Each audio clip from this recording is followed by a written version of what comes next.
Lo que me esmagan las galletas.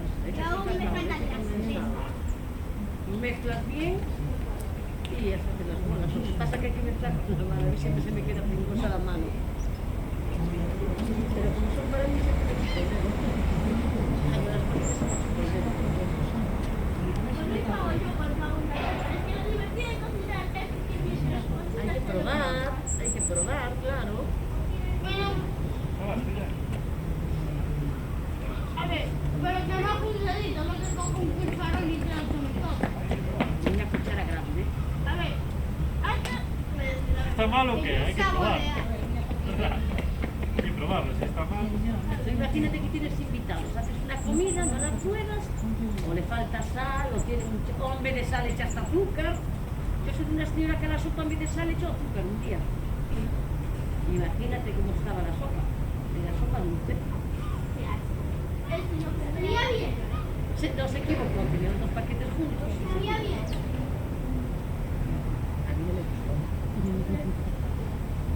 A mí no me gustó. Pero bueno, a lo mejor hay gente que le gusta.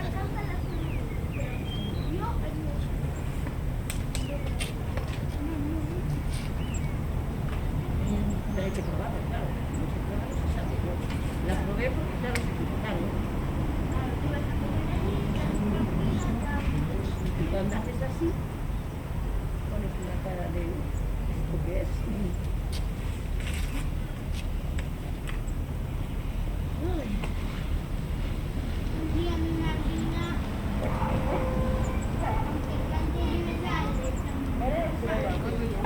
Por eso decía, el regalo de tu casa.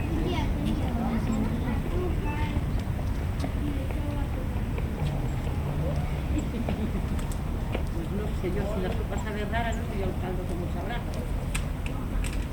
¿Te gusta el caldo? A mí me gustan casi todas las comidas. ¿Las lentejas no te gustan? A mí de pequeño. A mí pues me la partidora. Y ahora me flipa. Los sabores cambian con los años. A ver, yo quiero decir una cosa.